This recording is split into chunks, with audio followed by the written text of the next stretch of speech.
Hello विद्यार्थी मित्रों, હું અભિષેક પરમાર તમારું નિયમિત 5 પર સ્વાગત કરું છું। આજના વિડીયોમાં આપણે પ્રકરણ નંબર 3 દ્વિચલ સુરેખ સમીકરણ યુગ્મમાં સ્વાધ્યાય 3.2 નો પ્રશ્ન નંબર 3 નો પાંચમો અને છઠ્ઠો દાખલો કવર કરવાના છીએ। જો કોઈ પણ નવા જોડાયેલા છે તે પ્લીઝ ચેનલને સબસ્ક્રાઇબ કરી દેજો, વિડીયોને લાઈક કરી દેજો અને તમારા મિત્રો સાથે શેર કરી દેજો। આઈ નો કે ઘણા દિવસ પછી આપણે મળ્યા છીએ, રાઈટ। થોડાક એવા કારણો હતા કે જેથી અમે તમારા સમક્ષ વિડીયો નહોતા લઈને આવી શકતા, બટ હવેથી રેગ્યુલર વિડીયો તમને મળતા રહેશે। ચલો સ્ટાર્ટ કરીએ છીએ। પ્રશ્ન નંબર 5, એક અપૂર્ણાંકના અંશ અને છેદ બંનેમાં 2 ઉમેરતા તે 9/11 બને છે। જો અપૂર્ણાંકના અંશ અને છેદ બંનેમાં 3 ઉમેરતા તે 5/2 બને તો તે અપૂર્ણાંક શોધો।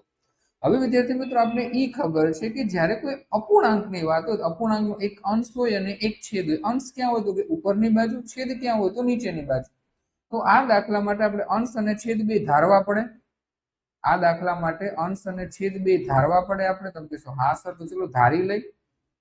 ચલો ધારો કે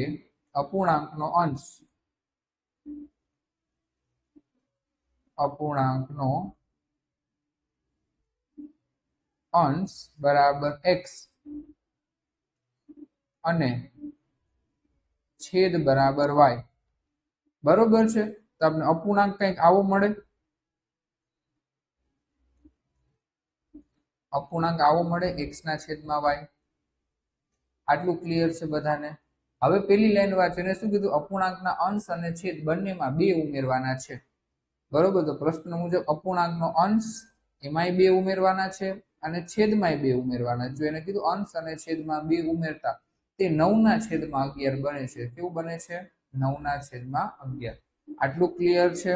હવે જો 11 x + 2 હારે ગુણાઈ જાય અને y + 2 છે કોના હારે ગુણાશે? 9 હારે। જો 11 કૌંસમાં x + 2 બરાબર 9 કૌંસમાં y + 2, બરોબર। ચલો કૌંસ ગુણાવી નાખો। 11 ગુણ્યા x એટલે 11x, 11 ગુણ્યા 2 એટલે 22 બરાબર 9 ગુણ્યા y એટલે 9y, 9 ગુણ્યા 2 9 દુ ને 18। ડન છે? xy વાળાને તમે ડાબી બાજુ બોલાવી દો, સંખ્યા બાકી છે એને જમણી બાજુ જવા દો। જો 11x વત્તા 9y છે, આમ સાઈડ આવે તો ઓછા 9y બરાબર 18 વત્તા 22 છે, સામે સાઈડ જાય તો ઓછા 22। તો સમીકરણ જો આવું મળ્યું, 11x ઓછા 9y બરાબર 18 માંથી 22 જાય તો 4 અને મોટાની નિશાની -4। તો જો આ તમને સમીકરણ 1 મળી ગયું, બરોબર છે। હવે પછી આગળ પ્રશ્ન વાંચો। એને શું કીધું કે જો અપૂર્ણાંકના અંશ અને છેદ બંનેમાં 3 ઉમેરવામાં આવે। પેલા કેટલા ઉમેર્યા હતા? 2। હવે કેટલા ઉમેરવાના છે? 3 3। તો જો આવી રીતે થાય, x + 3 છેદમાં y + 3। અપૂર્ણાંક શું બને છે? 5/6, બરોબર। 6 આના હારે ગુણાય, 6 કૌંસમાં x + 3 અને 5 કૌંસમાં y + 3, બરોબર છે। તો ગુણાવી દેસી। 6 ગુણ્યા x એટલે 6x, 6 ગુણ્યા 3 6 તેરીને 18, 5 ગુણ્યા y એટલે 5y અને 5 તેરીને 15। ચલો એક સાઈડ બોલાવી લેસી, 6x વત્તા 5y આમ સાઈડ આવે તો ઓછા 5y, આ 15 વત્તા 18 સામેની સાઈડ જાય તો ઓછા 18, બરોબર।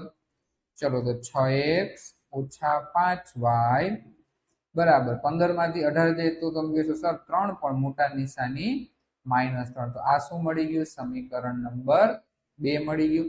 સમીકરણ 1 અને સમીકરણ 2 મળી ગયું। તમે કોઈ પણ એકમાંથી આદેશ લઈ લો। તો આપણે સમીકરણ 1 માંથી આદેશ લઈએ, અહીં લખી દઉં કે સમીકરણ 1 માંથી આદેશ લેતા, બરોબર। તો સમીકરણ 1 અહીંયા હું ઉપર લખું છું, શું છે? 11x ઓછા 9y બરાબર ઓછા 4। તો 11x સામ સાઈડ રાખું, ઓછા 9y સામેની સાઈડ મોકલી દઉં તો આવું થાય, ઓછા 4 વત્તા 9y, બરોબર। અને જો x જોતો હોય તો આવી રીતે થાય, ઓછા 4 વત્તા 9y છેદમાં 11, ઓછા 4 વત્તા 9y છેદમાં 11। આટલું ક્લિયર છે? તો જો x ની મને કઈ કિંમત મળી ગઈ, આને હું નામ આપી દઉં સમીકરણ નંબર 3। હવે આ સમીકરણ 3 ની કિંમત કેમાં મૂકવાની? યાદ કરો, સમીકરણ 1 માંથી આદેશ લીધો તો કેમાં મૂકશે? સમીકરણ 2 માં। તો ઉપર લખી દઉં સમીકરણ 2 માં કિંમત મૂકતા સમીકરણ 2 માં કિંમત મૂકતા સમીકરણ 2 શું છે આપણી પાસે જોઈ લો તો ફટાફટ 6x - 5y બરાબર -3 ચલો 6x - 5y બરાબર -3 બરોબર છે અને આપણા પાસે x ની કિંમત પણ છે શું છે -4 + 9y ના છેદમાં 11 -4 + 9y છેદમાં 11 કૌંસ પૂરો -5y બરાબર -3 ચલો ગુણાવી દો કૌંસને 6 × 4 6 ચોક ને 24 -24 + 6 × 9 9 છક 54 y છેદમાં 11 -5y બરાબર -3 બરોબર છે 11 ગુણતો જશે ને આયલો જશે લાવું થશે -24 + 54y 11 × 50 55y અને 11 તેરી -33 આટલું ડન છે બધાને બરોબર ચલો અહીંયા જુઓ 54y ને 55y વત્તે ઓછી ઓછા 54 માંથી 55 જાય તો 1 એટલે ખાલી y પણ મોટા નિશાની માઈનસ y આવું થાય -24 - y બરાબર -33 તો જો -y બરાબર આવું થાય -33 + 24 -24 સામેની સાઈડ જાય તો આવું થાય -y બરાબર -33 + 24 ઓછે વત્તે ઓછા 33 માંથી 24 જાય 33 માંથી 24 જાય તો 9 મોટા નિશાની -9 તો y બરાબર શું આવી ગયા 9 આ y ની કિંમત કેમાં મૂકવાની સમીકરણ 3 માં 1 અને 2 માં મૂકશો તો તમારો જવાબ આવશે પણ આપણે કેમાં મૂકશી સમીકરણ 3 માં તો સમીકરણ 3 માં મૂકતા સમીકરણ 3 અહીંયા ઉપર લખું છું તો ભાઈ x બરાબર -4 + 9y છેદમાં 11 તો x બરાબર -4 + 9 y ની કિંમત શું આવી 9 છેદમાં 11 તો જો x બરાબર -4 90 90 81 છેદમાં 11 ચલો તો x બરાબર શું આવે -4 + 81 વત્તે ઓછે તમે કહેશો સર ઓછા તો કરવાની શું તમે કહેશો સર બાદબાકી 81 માંથી 4 જાય તો કેટલા વધે 77 છેદમાં 11 તો x બરાબર 7 11 + 7 = 77 થઈ જાય ને તો જો x અને y મળી ગયા તો આપણે લખી લઈ x, y બરાબર 7 અને 9 હવે અહીંથી દાખલો પૂરો નથી કરી નાખવાનો અહીંથી દાખલો પૂરો નથી કરવાનો આપણે એને અપૂર્ણાંક ગોતવાનો કીધો છે અને આપણે અપૂર્ણાંક બનાવ્યો હોય તો બરોબર છે ને અપૂર્ણાંક આપણે આવો લખ્યો તો કંઈક x ના છેદમાં y તો y બી કિંમત મૂકી દો 7 ના છેદમાં 9 તો આ તમારો ફાઇનલ જવાબ થશે ક્લિયર છે આ દાખલો બધાને ડન ચલો પછીનો દાખલો 5 વર્ષ પછી જેકબ લખ્યું છે અહીંયા થોડી ટાઈપિંગ મિસ્ટેક છે અહીંયા આવશે જેકબ જેકબની ઉંમર તેના પુત્રની ઉંમર કરતા 3 ગણી હશે 5 વર્ષ પહેલા જેકબની ઉંમર તેના પુત્રની ઉંમરથી 7 ગણી હોય તો તેમની વર્તમાન ઉંમર શોધો બરોબર જુઓ જેકબના પુત્ર એટલે પિતા અને પુત્રની વાત છે બરોબર તો બેની ઉંમર આપણે ધારવી પડશે પહેલા વર્તમાન ઉંમર ધારવી પડશે એટલે હાલની ઉંમર ચલો જેકબની હાલની ઉંમર ધારો કે થી ચાલુ કરી ધારો કે જેકબની હાલની ઉંમર બરાબર x વર્ષ બરોબર અને તેના પુત્રની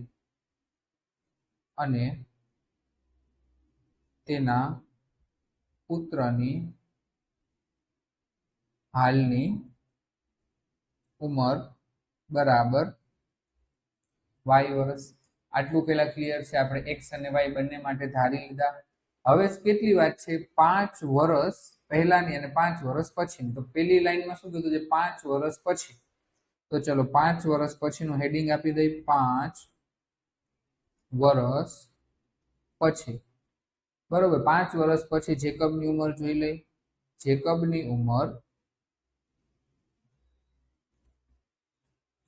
5 વર્ષ પછી જેકબની ઉંમર શું થાય x + 5 વર્ષ થાય x + 5 વર્ષ અને તેના પુત્રની ઉંમર તેના પુત્રની ઉંમર શું થાય વાય વત્તા 5 વર્ષ। આટલું ક્લિયર છે। હવે પેલી લાઈનમાં કીધું છે શું 5 વર્ષ પછી જેકબની ઉંમર તેના પુત્રની ઉંમર કરતા 3 ગણી હશે। તો આપણે આ બેનો ઉપયોગ કરીને સમીકરણ બનાવવાનું છે ને તમે આવી રીતે લખશો કે ભાઈ x વત્તા 5 બરાબર y વત્તા 5 બરોબર। હવે કહેશો સર ગુણાવવું કઈ રીતે? તો યાદ રાખો કે જ્યારે પિતા પુત્રની વાત હોય, પિતા પુત્રીની વાત હોય, માતા અને પુત્રની વાત હોય, માતા અને પુત્રીની વાત હોય, દાદા અને પુત્રની વાત હોય, એનો મતલબ કે કોઈ ને કોઈ સંબંધ આપેલો હોય મોટા અને નાનાનો। તો યાદ રાખવાનું કે જ્યારે આપણે સમીકરણને તમે બેલેન્સ કરો છો ત્યારે શું કરો છો કે જે નાનકડું કોઈ એને દર વખતે ગુણો છો ને, બરોબર? નાનકડું કોઈ એને તમે ગુણો છો તો જો જ્યારે પણ ઉંમરવાળા દાખલા આવે ને, સંબંધવાળા દાખલા, તો હું તો કહું સૌથી સહેલા ફ્રીના માર્ક્સ કહેવાય આને। આમાં તમારે કઈ વિચારવાનું નથી। તમે કોઈ પિતાને ગુણાવશો તો પિતાને ગુણશો તો પિતા તો હજી વધારે મોટો થઈ જશે। આપણે દર વખતે કોને ગુણવાનું? પુત્રને પકડીને ગુણાવી દેવાનું, બરોબર? તો આમાં એને શું કીધું છે પુત્રની ઉંમર 3 ગણી હશે તો કોને ગુણશી આપણે? પુત્રને દર વખતે, બરોબર? 3 ગણી હશે તો 3 હારે ગુણાવી દો અને સમીકરણ સોલ્વ કરો। ચલો આવું થાય x વત્તા 5 બરાબર 3y વત્તા 3 5 ને 15। એક સાઈડ બોલાવી લઈ, x વત્તા 3y આમ સાઈડ આવે તો ઓછા 3y, આ 15 વત્તા 5 સામેની સાઈડ જાય તો ઓછા 5, તો x ઓછા 3y 15 માંથી 5 જશે તો 10। આ આવી ગયો તમારા પાસે સમીકરણ નંબર 1। હવે જો આગળ એને શું કીધું છે બીજી લાઈનમાં તો કે ભાઈ 5 વર્ષ પહેલા, 5 વર્ષ પછીનું કાર્યકામ પતી ગયું। હવે 5 વર્ષ પહેલાની વાત, 5 વર્ષ પહેલા, ચલો ઈ લખી લઈ 5 વર્ષ પહેલા શું છે। તો 5 વર્ષ પહેલા જેકબની ઉંમર ગોતવી પડશે ને। તો જેકબની ઉંમર 5 વર્ષ પહેલા કેટલી? અત્યારે x હોય તો 5 વર્ષ પહેલા x ઓછા 5 વર્ષ હોય, બરોબર? અને તેના પુત્રની ઉંમર કેટલી હોય? y ઓછા 5 વર્ષ, બરોબર? આ વખતે સમીકરણ બનાવવાનું છે। એને શું કીધું? પુત્રની ઉંમરથી 7 ગણી હોય તો આપણે કોને ગુણશી? પુત્રને જ ઉંમર છે, કેમ કે જેકબની ઉંમર 7 ગણી થાય તો આપણે પુત્રને ગુણી તો બે સરખી થઈ જાય। ઓકે, ચલો x ઓછા 5 બરાબર 7 કૌંસમાં y ઓછા 5, બરોબર છે ને? આ 7 કેમ ગુણાવ્યો? કેમ કે આપણે પુત્રને ગુણશી ને, કેમ કે જેકબને ગુણશી તેની ઉંમર તો હજી વધારે મોટી થઈ જશે। ચલો સોલ્વ કરી લ્યો। x ઓછા 5 બરાબર 7y ઓછા 7 50 35। એક સાઈડ બોલાવી લેશી તો x વત્તા 7y આમ સાઈડ આવે તો ઓછા 7y, ઓછા 35 સામેની સાઈડ, આ ઓછા 35 ઓછા 5 સામેની સાઈડ જાય તો વત્તા 5। તો અહીંયા શું આવે? x ઓછા 7y બરાબર ઓછે વત્તે તો કે સર ઓછા 35 માંથી 5 જાય તો કે ભાઈ 30, પણ મોટા નિશાની માઇનસ થી। તો આ તમારું આવી ગયું સમીકરણ નંબર 2। તો હવે શું કરતી? સમીકરણ 1 અથવા 2 માંથી કોઈ પણ એક માંથી આપણે આદેશ બનાવી લઈશું। તો હું સમીકરણ 1 માંથી આદેશ બનાવું છું, તો અહીં હું લખું છું સમીકરણ 1 માંથી આદેશ લેતા, સમીકરણ 1 માંથી આદેશ લેતા। તો સમીકરણ 1 શું છે? હું અહીંયા ઉપર લખું છું x ઓછા 3y બરાબર 10। આમાંથી x ને હું કરતા બનાવું તો આવું થાય x બરાબર 10, આ 3y ઓછા છે સામેની સાઈડ જાય તો વત્તા થઈ જાય। તો જો મને કંઈક x ની કિંમત મળી ગઈ, અને હું નામ આપી દઈશ સમીકરણ નંબર 3। તો આ સમીકરણ 3 ની કિંમત કેમાં મૂકવાની? 1 માંથી બનાવ્યું હતું ને તો કેમાં મૂકશી? 2 માં। તો પાછળ લખી દઉં સમીકરણ 2 માં કિંમત મૂકતા, સમીકરણ 2 માં કિંમત મૂકતા, બરોબર? સમીકરણ 2 શું છે આપણા પાસે? x ઓછા 7y બરાબર ઓછા 30, x ઓછા 7y બરાબર ઓછા 30 છે સમીકરણ, રાઈટ? હવે કિંમત શું મૂકવાની છે x ની? 10 વત્તા 3y। તો x દેખાય અહીંયા આપણે શું મૂકવાનું છે? 10 વત્તા 3y ઓછા 7y એમના એમ, અને આ ઓછા 30। ચલો સોલ્વ કરી લઈ।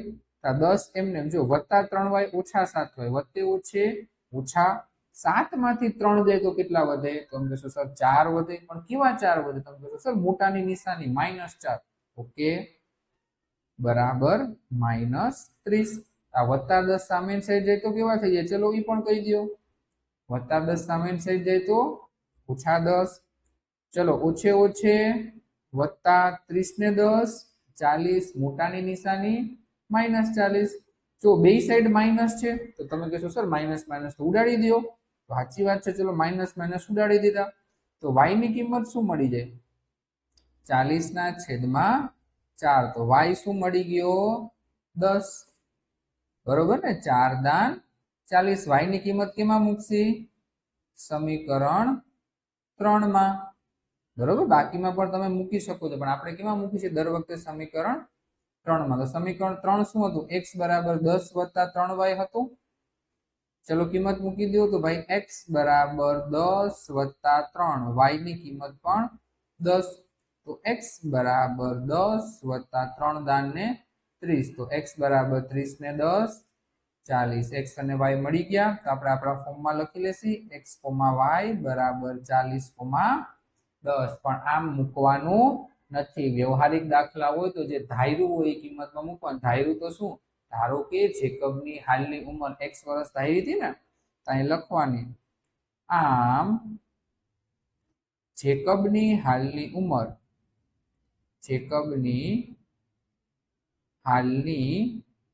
ઉંમર બરાબર x વર્ષ. એટલે આપણે x કેટલા મળ્યા? 40 વર્ષ. તો જેકબની ઉંમર કેટલી હશે? 40 વર્ષ. તેના પુત્રની